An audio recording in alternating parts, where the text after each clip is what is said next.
कसम संविधान की, वक्त है बड़े मुद्दों पर बड़ी बहस का। नमस्कार, मैं हूं दीपक चौरसिया। तो आज हमास को ही आज खत्म करने की इरादे दिख रहे हैं इजराइल के। उसने दावा किया है कि 1,500 से ज्यादा हमास आतंकियों को मारा जा चुका है। हमास के दो बड़े नेता अबू शमाला और जकरिया को भी खत्म कर दिया गया है। गाजा के लोगों को कह दिया गया है कि इजिप्ट की तरफ निकल जाए, क्योंकि अभी और तबाही होनी है। बढ़ते हैं बहस की तरफ। यहां सवाल सिर्फ हमास का है या फिर उस सोच का भी है जो कभी अलकायदा, कभी तालिबान तो कभी हमास के साथ खड़ी हो जाती है।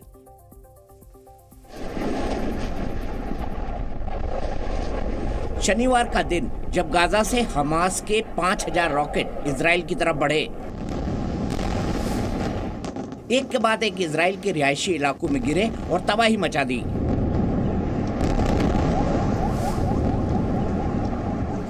अब ये तस्वीर देखिए जब ईरान और लेबनान में हमास की इस हरकत पर जश्न मनाया गया।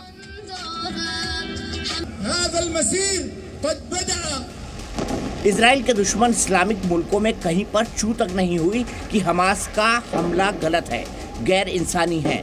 न किसी ने ये कहा कि इस दरिंदगी को सेलिब्रेट करना भी ठीक नहीं। लेकिन जब इजराइल ने जवाब दिया तो हाहाकार मच गया। Hamas will understand that by attacking us, they've made a mistake of historic proportions. We will exact a price that will be remembered by them and Israel's other enemies for decades to come. Israel ने Hamas को मिट्टी में मिलाने की कसम उठाई तो एक बिरादरी छटपटा उठी कि इजराइल ऐसा कैसे कर सकता है, दुनिया उसे रोकती क्यों नहीं। बल्कि हवा ये बनाया गया कि फिलिस्तीन पर, मुसलमानों पर जुल्म है।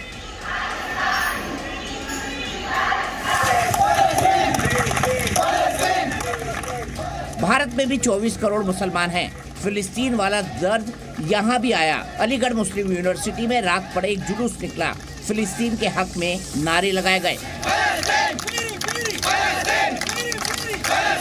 लेकिन इस भीड़ में एक भी नारा नहीं सुनाई दिया कि हमास ने जो किया वो बुरा किया, न ये कि इजराइल भी विक्टिम है।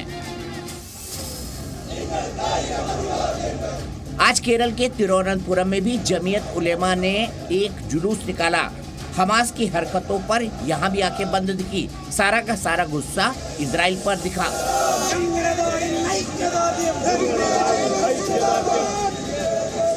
और यही सेलेक्टिव सोच अब टीवी डिबेट्स में भी दिख रही है। मजाल है कि मुंह से निकल जाए कि हमास गलत है। अपने देश को अंग्रेजों से आजाद कराने में भगत सिंह शहीद हैं, तो शहीद के साथ खड़े होइए। हमास वाले भी शहीद हैं, आप कह रहे हैं। साथ खड़े होइए। हमास वाले भी शहीद हैं जो मर गए, ये कह रहे हैं। हमास के हमले पर आप कोई जवाब नहीं देंगे? हमास के हमले पर कोई जवाब नहीं देंगे? इजराइल ने अपने ही सोर्सेज का इस्तेमाल करके एक अटैक कराया और रिटेलिएशन का बहाना बनाया। ये हमारा इजराइल ने करा दिया, अपने लोगों को मरवा दिया। सवाल हमास का नहीं, सवाल सोच का है। सवाल इससे आगे का भी है कि क्या अलकायदा, तालिबान से होते हुए हमास तक, क्या सभी मुसलमान ऐसा सोचते हैं? जवाब मिलेगा नहीं। मिसाल के तौर पर यूएई को ही ले, जिसने खुलकर हमास को जिम्मेदार ठहराया है। यहाँ से सवाल आगे बढ़ता है तो फिर बाकियों को क्या दिक्कत है, उसी पर यह बहस है। ठीक है, तो आज मैंने जो है इस्लाम के कई सारे जानकारों को बुलाया है। पहले मेहमान मेरे दानिश कुरैशी जी हैं, लीडर है AIMIM के, वो मेरे साथ हैं। असगर खान साहब वकील हैं, एक तगड़ी सशक्त आवाज़ है, वो मेरे साथ है। मुफ्ती शमीम काशमी साहब, गलत दिखा रहे हैं आप, ये हैं दरअसल मुफ्ती वजाहत कासमी। मुफ्ती शमीम कासमी जी भी मेरे साथ जुड़ेंगे जो उत्तराखंड मदरसा एजुकेशन परिषद के हैं, और मुफ्ती वजाहत कासमी साहब मुझे अभी तस्वीरों में दिखाई दे रहे हैं। थोड़ी देर में मेरे साथ मुफ्ती मंजूर जई जुड़ेंगे, इस्लामिक स्कॉलर है, मुंबई से लाइव व्यू से जुड़ेंगे। लेकिन शुरुआत दानिश भाई आपसे करता हूँ। दानिश भाई बताइए कि हमास ने जो किया क्या सही था? 5,000 रॉकेट से इजराइल के लोगों पर हमला। देखिए, मुझे लगता है कि ये जो लड़ाई है ये दो गुटों के बीच में, एक तरफ फोर्स के नाम पर इजराइल जो आतंक मचा रही है वो है, और दूसरी तरफ ये लड़ाके। तो उसमें किसी को भी हम ये कह रहे हैं, ये आतंकवादी नहीं है। क्या कह रहे हैं? ये आतंकवादी नहीं है हमास के लोग? मेरी बात सुनिए, इजराइल के पास अपना कॉन्स्टिट्यूशन है दीपक भाई, मुझे ये बताइए। अगर अरे मुझे ये बताइए, हमास के लोग लड़ाके हैं कि नहीं है? वही तो भारत की नजर में, तो मैं कह रहा, आपके पास आतंकवादी है कि नहीं है हमास के लोग? लड़ाके बोल दिया, सॉरी, आतंकवादी है कि नहीं हमास के लोग? जिस मुल्क में के पास अपना कॉन्स्टिट्यूशन नहीं है, वो अपनी फोर्स या अपनी आर्मी को या अपने लोगों को ये कह रहा है कि भाई वो लड़ रहे हैं उनके सामने, दूसरे लोगों के सामने। ये तो अजब मतलब समझ मतलब हमास वाले आतंकवादी नहीं है दानिश कुरैशी के मुताबिक? देखिए मेरी बात सुनिए, हम तो एक सीधी और एक सटीक बात करते हैं कि दरअसल हम पैलेस्टाइन में अमन चाहते हैं, और वो भी बिना बैतुल मुकद्दस के। पहले 5000 रॉकेट मार दो, फिर बोलो अमन करे। जब मार रहा है इजराइल तो आप सब बाप बाप कर रहे हैं। 1,10,000 फलस्तीनी मारे गए, तब तो आपने आतंकवादी इजराइल को तो नहीं कहा। और इजराइल ने अब तक कितने लोग खोए? दानिश कुरैशी जी ये भी बता दीजिए, बताइए ना, इजराइल ने कितने लोग खोए?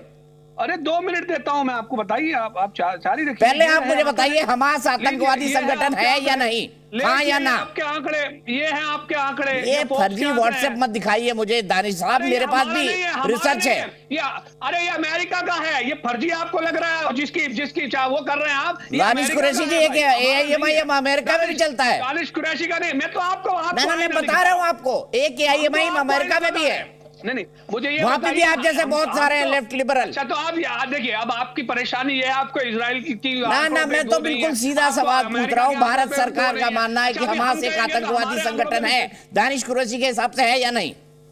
क्या कह रहे हैं सर?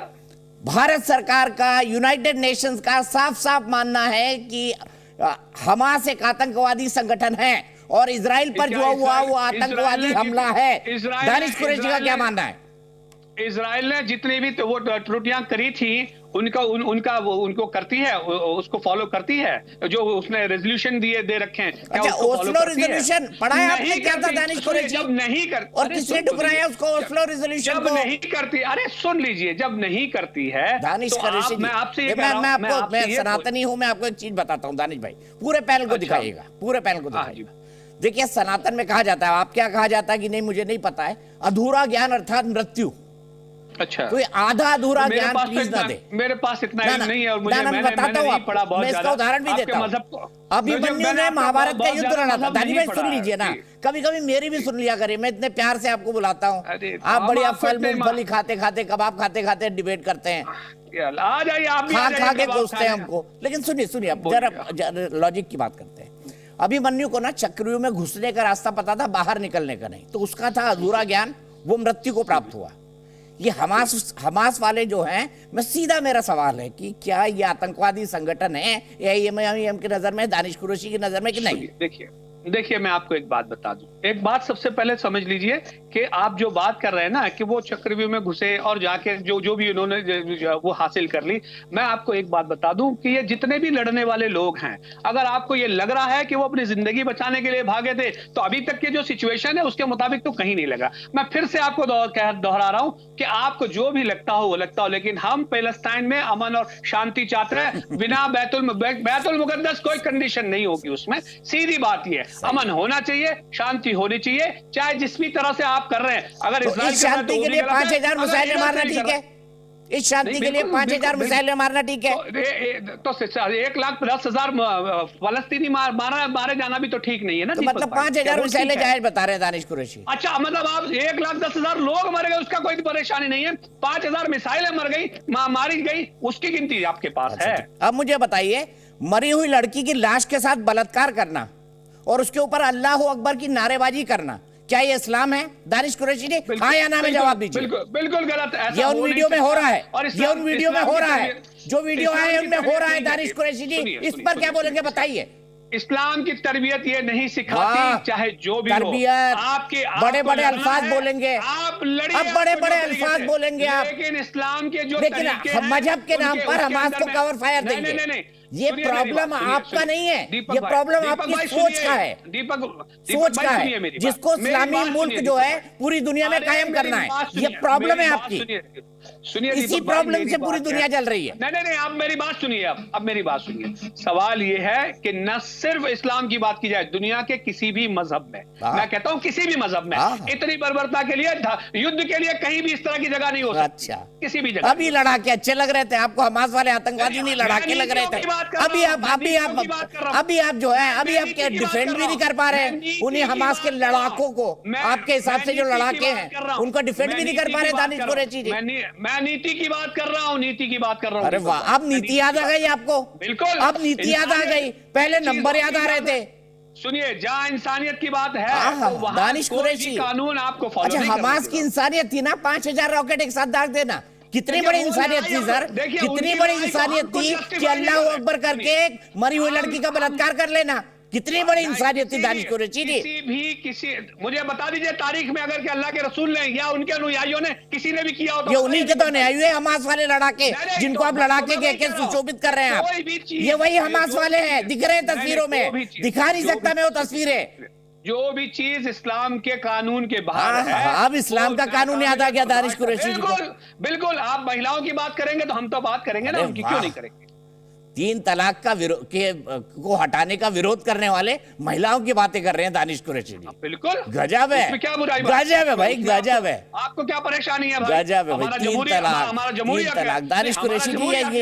ये सवाल हमास का नहीं है, सोच का है, मेंटेलिटी, हमारा जमहूरी हक है, सोच का है, उस पर कुछ पाबंदी मत लगाइए। सोच का है, 3 तलाक की बात कर रहे हैं तो देखिए अभी महिला की बात कर रहे थे, मैंने 3 तलाक बोल दिया तो आप जो है वो दानिश जी आपको अगर छोड़िए मुफ्ती साहब के पास चलता हूँ। मुफ्ती साहब बताइए, दानिश कुरैशी जी लड़ाके कह रहे हैं, लड़ाके, हमास के लड़ाके। अब क्या कहेंगे मुफ्ती साहब दानिश जी को और उन तमाम लोगों को जो हमास के हमले का विरोध नहीं करते लेकिन हमास के नाम पर सो कॉल्ड फिलिस्तीन। और प्लीज एक चीज दानिश कुरैशी जी, फिलिस्तीन अलग है, हमास अलग है, दोनों को एक साथ मत तोलिए। फिलिस्तीन के लोगों के साथ भारत हमेशा खड़ा रहा है, खड़ा रहेगा, लेकिन हमास फिलिस्तीन नहीं है दानिश कुरैशी जी, हमास फिलिस्तीन नहीं है। अब आगे जवाब दीजिएगा मुफ्ती वजाद कासमी साहब, बताइए। अब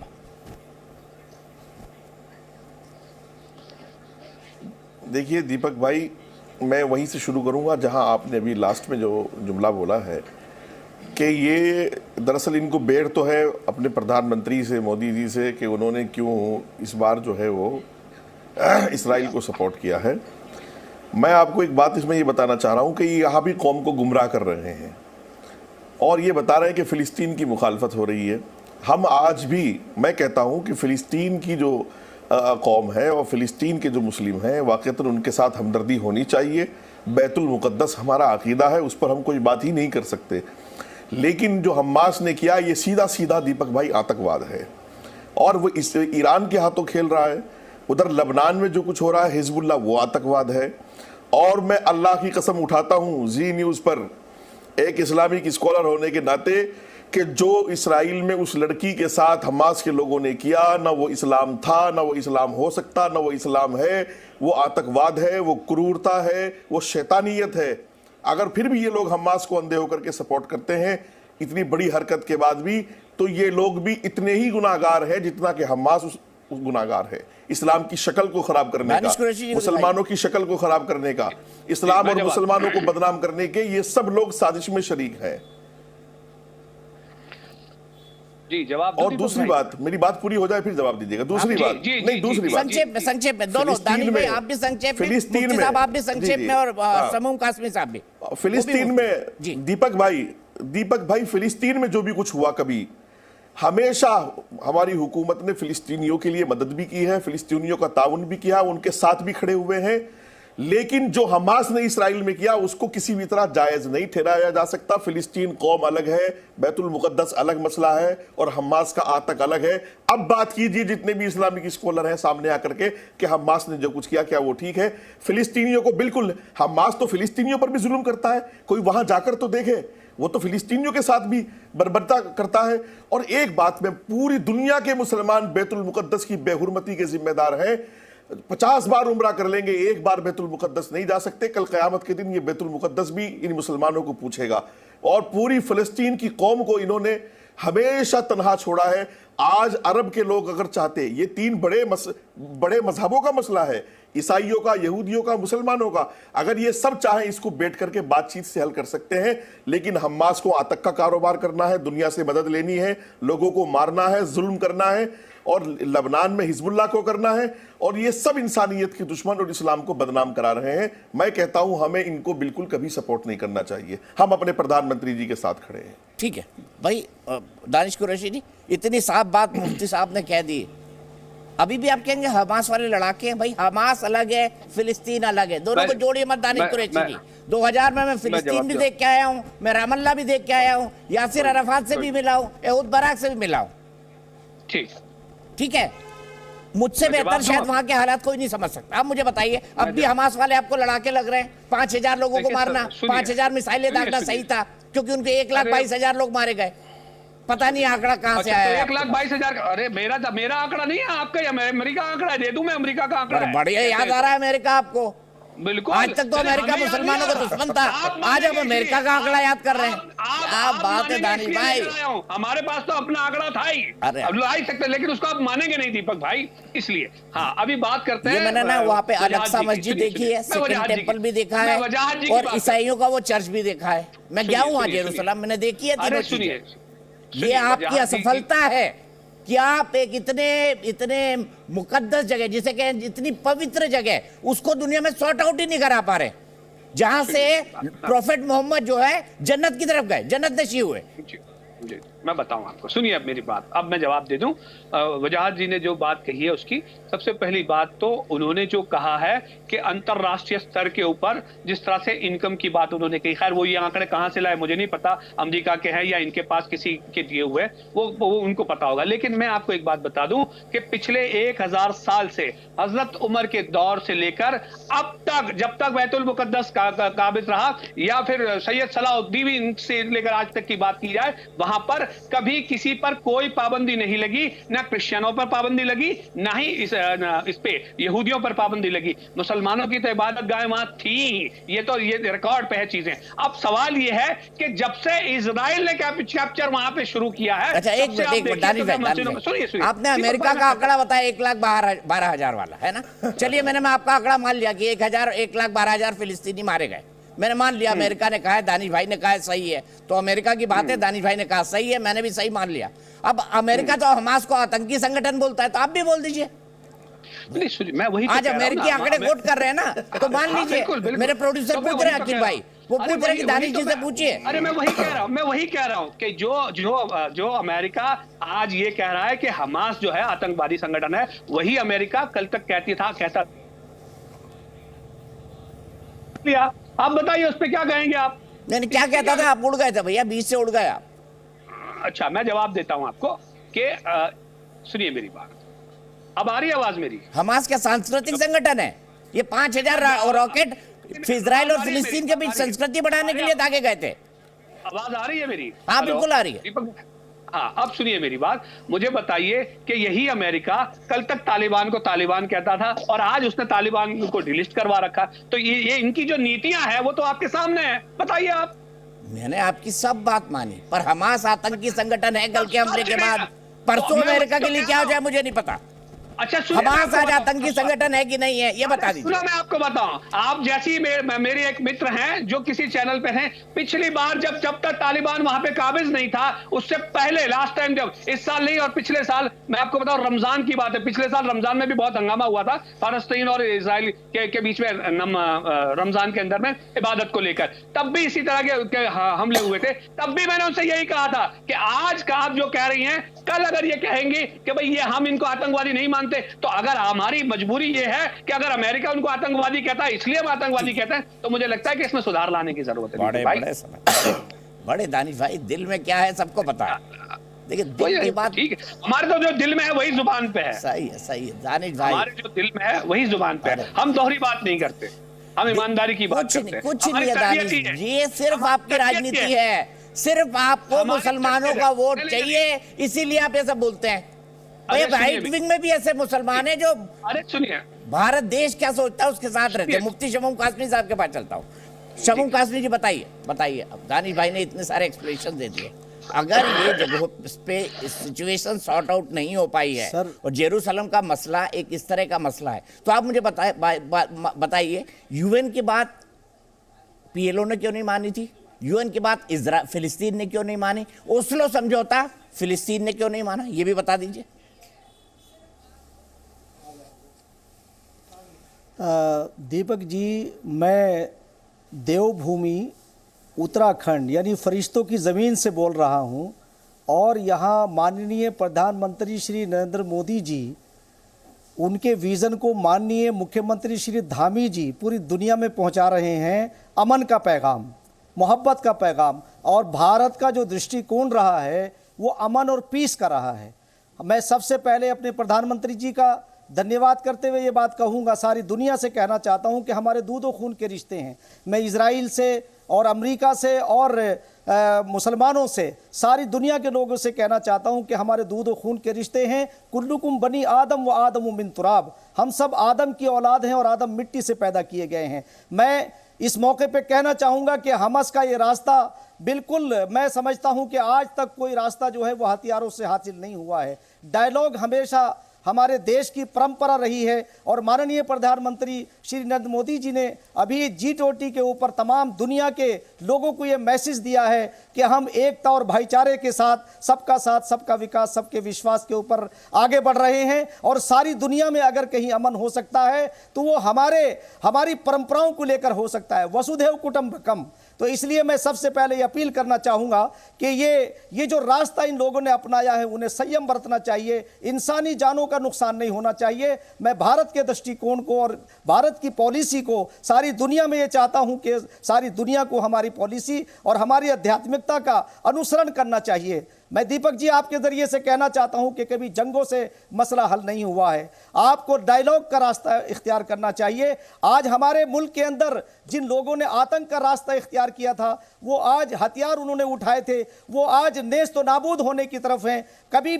कभी भी जो मेरी मुराद कश्मीर की तरफ है कि कश्मीर में भी हमारे पड़ोसी मुल्क ने हमें इसी तरह से आतंकी घटनाओं में मुब्तला कर रखा था। तो इसलिए मैं आज ये बात कहना चाहता हूँ, हमास से भी कहना चाहता हूँ और इजराइल, क्योंकि हमारे बहुत सारी चीज़ें ऐसी, हमने हमेशा फ़लस्तीन की हिमायत की है, हम फ़लस्तीनियों के साथ हमारा भारत आज भी खड़ा हुआ है। ऐसा नहीं है, ये जो लड़ाई है ये हमास को अपने आप को अलग करना चाहिए और ईरान को और तमाम मुस्लिम मुल्कों को चाहिए कि इसमें पहल करें, इस जंग को रोकें।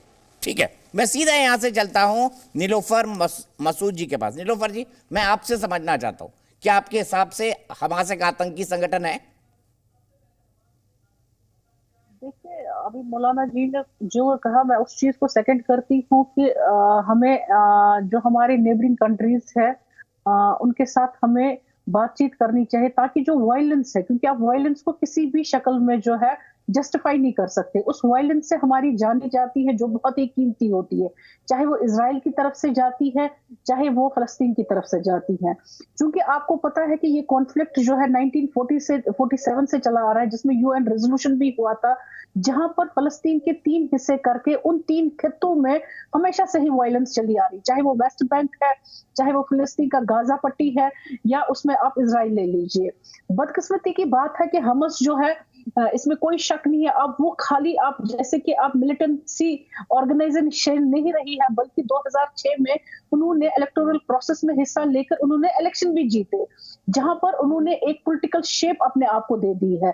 तो जरूरी है, जिस तरीके से अफगानिस्तान में कहीं ना कहीं बातचीत करके कुछ मसले और मसाइल हल हो गए और हम कीमती जानों को बचा पाए, तो इस वक्त दुनिया को आगे आना चाहिए ताकि जो कि ये कीमती जानें हैं वो बच जाएं। देखिए, जब टेररिज्म होता है उसमें नीलोफर जी, ये मैं कुछ तस्वीरें दिखा रहा हूं जिसमें ये रॉकेट डाल रहे हैं, ये हमास वाले रॉकेट फेंक रहे हैं, तो ये गन कल्चर है। देखिए, दूसरे साइड से नहीं बरसा रहे हैं, तो दोनों तरफ से जो है ये गोलाबारियां हो रही है। तो आप देख लीजिए, उसका नुकसान सबसे बड़ा उठा कौन रहा है? एक तो इंसानियत तो मर ही रही है, लेकिन इंसान मारे जा रहे हैं। तो इस वक्त देश को आगे आना चाहिए। नहीं, मैंने आपकी बात मानी नीलोफर जी, ये तो पीएलओ को भी नहीं मानते ना हमास वाले, फिलिस्तीन लिबरेशन ऑर्गेनाइजेशन को कहाँ मानते हैं? वो वहां के सेल्फ रूल को भी नहीं मानते जो स्थापित हुआ। अब मुझे बताइए, क्या एक बार इन्होंने वोट में हिस्सा ले लिया तो इनको 5,000 रॉकेट दागने का अधिकार मिल गया इजराइल पे? फिर कह रही है वायलेंस जो है वो कोई जस्टिफाई नहीं कर सकता है और ना ही करना चाहिए किसी भी किस्म की वायलेंस को। लेकिन जहां पर आप कांस्टेंट पीस चाहते हैं, उस कांस्टेंट पीस के लिए जरूरी है उन देशों का जिसमें यूएन को बड़ा रोल बनता है, उनको आगे आना चाहिए। इस्लामिक कंट्रीज है, उनको आगे आना चाहिए ताकि बातचीत करके कोई मध्यम रास्ता निकालकर कीमती जानों को बचा दिया जाए। ठीक तो है, ये हम सब पर फर्ज है। मैं जेरूसलम के ऊपर आता हूं। जेरूसलम जो है, आपने कहा कि ये ईसाइयों की भी पवित्र जगह है, क्योंकि माना जाता है कि सूली पर यहीं चढ़ाया गया प्रभु ईसा मसीह को। इसके अलावा प्रॉफेट मोहम्मद जन्नत गए, वो जेरूसलम से ही गए। इसके अलावा जो फर्स्ट टेंपल बनाया था इब्राहिम सुलेमान ने, वो वहां बना। उसके बाद सेकंड टेंपल बना जिसको प्रेयर वॉल कह के यहूदी वहां पर पूजा करते हैं। मुफ्ती वजाहत कासमी साहब, क्या कारण है कि इसका हल नहीं निकल पाया? कट्टरपंथी इस्लाम या फिर एक तरबियत कि नहीं हमको तो माइनॉरिटी की पॉलिटिक्स करनी है? इसमें दीपक भाई जो बैतुल मुक़द्दस के ताल्लुक से, मस्जिद अल अक़सा के ताल्लुक से जो तारीख़ है, वो पिछला एक लंबा इतिहास है। बहुत ही अजीब व गरीब वक्त गुजरा है, लेकिन ऐसा भी वक्त आया है कि ये सब मिल करके और इकट्ठा होकर के भी वहाँ रहे हैं, ऐसा नहीं है। और मैं समझता हूँ कि अभी भी काफ़ी दिन से वहाँ अमन व सुकून था। और अब इसराइल के लिए जो लोग कह रहे हैं कि वो अरब की ज़मीन पर कब्ज़ा कर लिया है, ये कर लिया, मैं समझता हूँ अब अरब समेत, सऊदी अरब समेत और जितनी दुनिया इस्लाम के ममालिक हैं, सब ने, पाकिस्तान समेत सब ने उसको जो है अपना दुनिया का एक मुल्क तस्वुर कर लिया है नक्शे पर। सबके यहाँ उसके सफारती ताल्लुकात हैं। तो अब ये इन सब बातों से दीपक भाई कोई ताल्लुक नहीं है और ये सब फालतू की बातें हैं। अब वहाँ इसराइल और फ़लस्तीन की जो सिविलियन है, जो आवाम है, उनको सुकून कैसे हो? तो मैं एक बात पूरी दुनिया के मुसलमानों को बता देना चाहता हूँ कि आतंकवाद, दहशतगर्दी किसी मसले का हल नहीं हुआ। पाकिस्तान ने जो कुछ कश्मीर में किया वो भुगत रहा है। फ़क्र फ़ाका, गुर्बत, तंगदस्ती, बम ब्लास्ट, ये वो, जान माल, इज्जत, आबरू कुछ महफूज नहीं है। और भारत है कि वो मोदी जी की क़यादत में हर दिन हर रात तरक्की कर रहा है। G20 जैसा प्रोग्राम हुआ जो पूरी दुनिया ने देखा। भारत एक सुपर पावर बनने की तरफ आगे बढ़ रहा है। पूरी दुनिया में एक भारत को अल्लाह ताला ने इज्जत से नवाजा है। और मैं समझता हूं कि जो मोदी जी का जो रास्ता है पूरी दुनिया के सामने, आज ही मैं अभी खबर देख रहा था कि नेतन्याहू जी ने जो है वो मोदी जी से बात की है, इसराइल के प्राइम मिनिस्टर ने। तो आप ये समझिएगा कि इस सिचुएशन में वहां के प्राइम मिनिस्टर ने हमारे प्राइम मिनिस्टर से क्यों बात की, किस लिए की, वो सारी बातें वही हैं जो अभी मुफ्ती शमून साहब हमारे बड़े भाई कह रहे थे कि यहां से एक अमन का रास्ता निकला है और भारत ने पूरी दुनिया को अमन का रास्ता दिखाया है। और मैं समझता हूं कि हमास की हमें मुखालफत करनी होगी, हिजबुल्लाह की मुखालफत करनी होगी, हर वो आतंकवादी संगठन, चाहे वो लश्कर तैयबा हो, चाहे वो हिजबुल मुजाहिदीन हो, और चाहे वो हिंदुस्तान से लेकर के पाकिस्तान से लेकर के दुनिया में जहां जहां इस्लाम। और सबसे बड़ा माथे का कलंक तो दीपक भाई ये है कि हमारे नाम पर, हमारे माथे पर वो आतंकवादी संगठनों का कलंक लगा हुआ है। सबके नाम इस्लामी हैं, सब मुसलमान है, मरने वाला मुसलमान, मारने वाला मुसलमान। मैं समझता हूं जैश ए मोहम्मद, जी जी जी जी वही मैं कह रहा हूं। तो मैं समझता हूं कि ये इस्लाम के नाम पर कलंक है, इस्लाम के नाम पर साजिश है। और अब बैतुल मुक़द्दस का, फिलिस्तीन का मसला हल इसलिए भी नहीं हो रहा है कि हमास का रोजगार, हिजबुल्लाह का रोजगार, ईरान का रोजगार, लबनान का रोजगार दुनिया से मांगना, खाना, हथियारों की खरीदो फरोख्त और मौत की सौदागरी है। तो हमास क्यों चाहेगा कि बैतुल मुक़द्दस का मसला हल हो, फिलिस्तीन का मसला हल हो? मर रहे फिलिस्तीनी। मुफ्ती साहब से आप एग्री कर रहे हैं कि भारत का रास्ता ही शांति का रास्ता है जो मोदी साहब दिखा रहे हैं? शुक्रिया दीपक भाई। बात यहीं से है शुरू कि दुनिया के किसी हिस्से में, किसी भी मुल्क में अगर खून जनी होती है तो हम सबका जिम्मा है कि हम उसकी मुखालिफत करें। और अगर कोई तरीक़ा कार निकल सकता है जिसमें कि उसको पीस में बदला जा सकता है, शांति में बदला जा सकता है, तो हम सबका जिम्मेदारी है कि हम उसको शांति की तरफ ले जाने की कोशिश करें।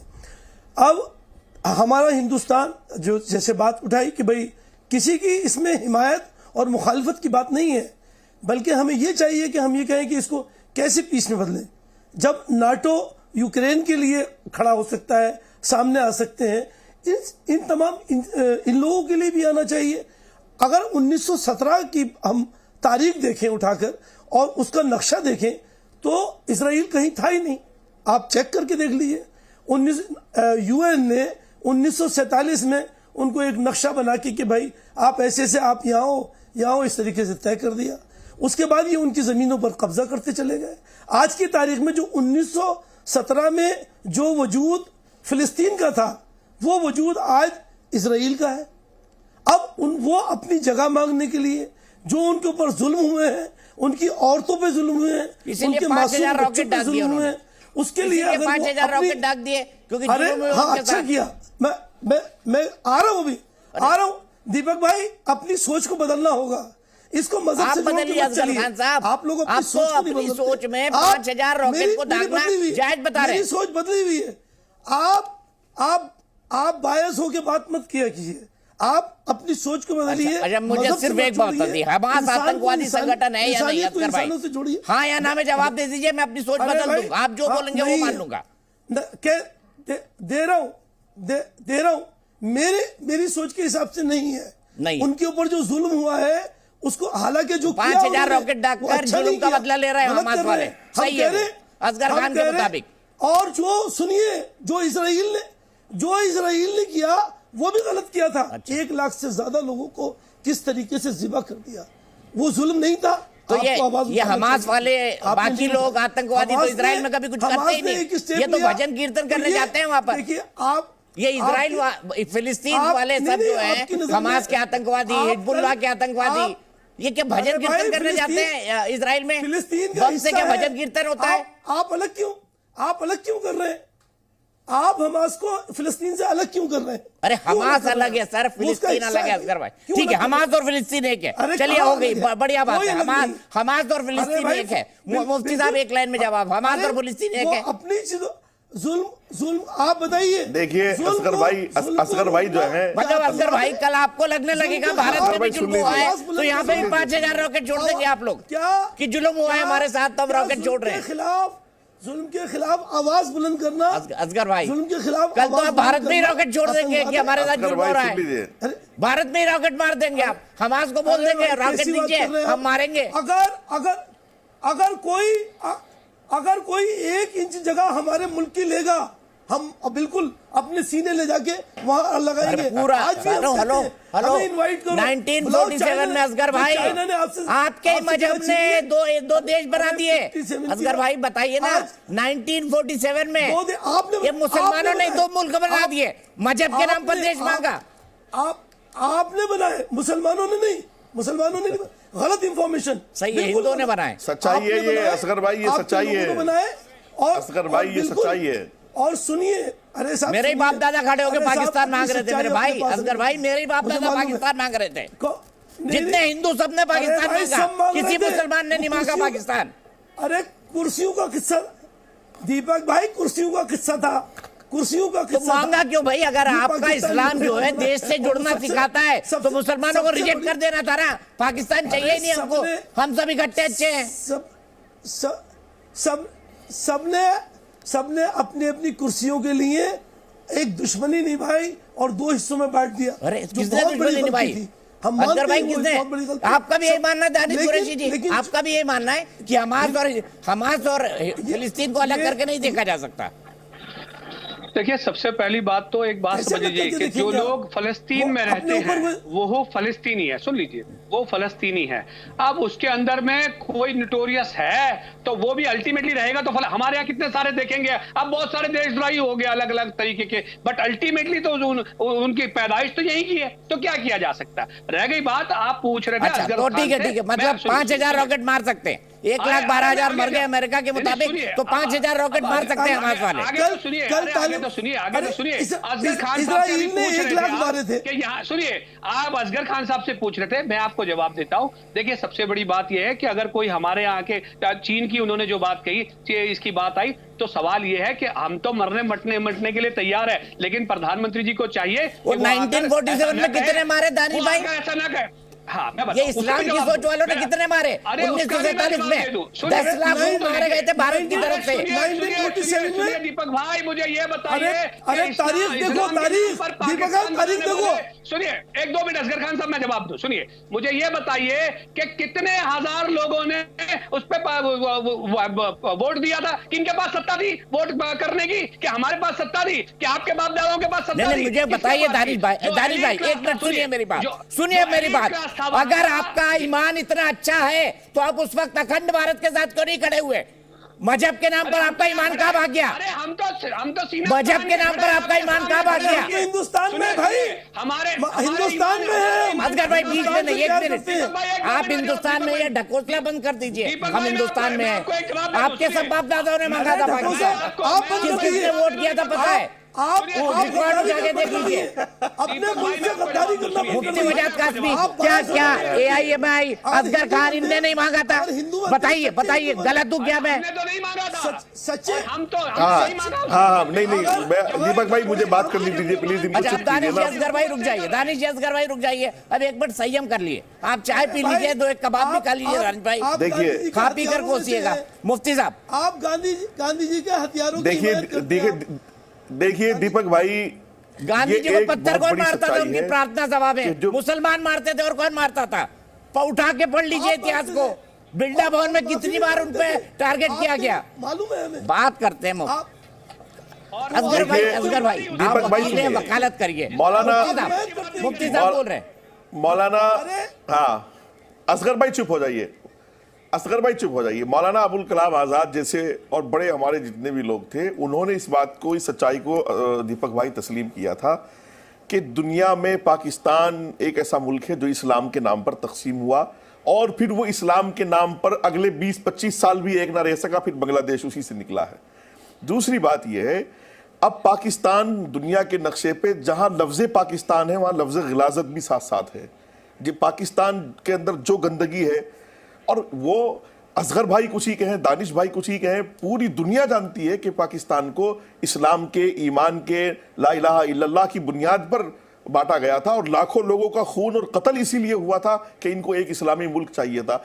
आज ये इस्लामी मुल्क लेकर के वहां नंगा नाच कर रहे हैं, वहां फाहिशा रंडियां नचा रहे हैं, वहां कत्ल हो रहे हैं, वहां बम ब्लास्ट हो रहे हैं, शिया सुन्नियों के झगड़े हैं, देवबंदी बरेलवियों के झगड़े हैं, लश्कर तैयबा की फैक्ट्री, जैश मोहम्मद की। दुनिया में जितनी गंदगी हो सकती है, पूरी दुनिया की गंदगी इकट्ठी कर कर आप पाकिस्तान में लाकर छोड़ दो, जो मजहब इस्लाम के नाम पर इन्होंने बनाया था, बस वही पाकिस्तान है। अब ये झूठ बोलते रहे हमारे बाप दादा हिंदुस्तानी फला फला भारती, भाई आप सुन लो, आज के वक्त भी आप लोगों के अंदर मलमलाहट है पाकिस्तानी। जब कभी इंडिया क्रिकेट का मैच होता है वो जब भी दिखती है, जब कभी सरहद पे वहां लोग मरते हैं जब भी दिखती है। तुम्हारा डीएनए आज भी पाकिस्तान बोलता है तुम्हारे डीएनए में। और स्पेशली ये एमआईएम वाले इन्होंने तो अपनी पार्टी का झंडा, उसका कलर वलर सब पाकिस्तान से मिला कर, सब पाकिस्तान से मिला कर। मैं बता दूं मुफ्ती साहब, मैं एक लाइन और जोड़ देता हूं। अरे दानिश भाई, आप स्काइप पे जुड़ते हैं, चिल्लाते हैं, आवाज कट जाती है, मेरे दर्शक बोलते हैं आप दानिश भाई की आवाज उड़ा देते हैं। ऐसा ना करा करिए।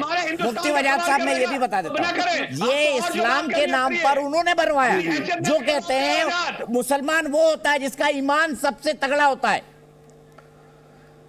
दानिश भाई सुनिए मेरी बात। सुनो दीपक भाई, एक मजे की बात सुनिए दीपक भाई, एक मजे की बात, दीपक भाई एक मजे की बात, बस सुनिए एक मजे की बात सुनिए। अरे इनका कायद कौन बना? मोहम्मद अली जिना। दानिश भाई सुन लो, तुम्हारा कायद कौन बना? मोहम्मद अली जिना शराब भी पीता था, सुअर भी खाता था। मोहम्मद अली जिना शराब भी पीता था, सुअर भी खाता था, वो कायद बना पाकिस्तान का। अब क्या इस्लाम के नाम पर मोहम्मद अली जिना जैसे शराब पीने वाले, सुअर खाने वाले लोगों को फॉलो करोगे? दानिश भाई को बड़ा बुरा लग गया। दानिश भाई, ऐसा मुफ्ती साहब ने क्या बोल दिया? असगर भाई नहीं, दानिश, अरे चिल्लाइए मत दानिश भाई। अरे भाई आपने खा पी ज्यादा लिया, आवाज ज्यादा निकल रही है। मैं तो गुजर हूँ, मेरे 4 पीढ़ी पहले मेरे दादा तो सब जो है वो कन्वर्टेड लोग हैं। मैं तो गुजर हूँ, मेरा डीएनए भारतीय है। वो उनका इंडिविजुअल था। मोहम्मद अली मैं आपको एक फिल्म का डायलॉग बताता हूँ। दानिश कुरैशी जी, दानिश कुरैशी जी सुनिए, दानिश कुरैशी जी, वो उनका मुल्क एक फिल्म आई थी। असगर भाई रुक जाइए प्लीज, लगातार बोलते हैं आप। दानिश भाई एक फिल्म आई थी मुल्क। अरे लगातार आपने बोलने क्या देते हैं आप?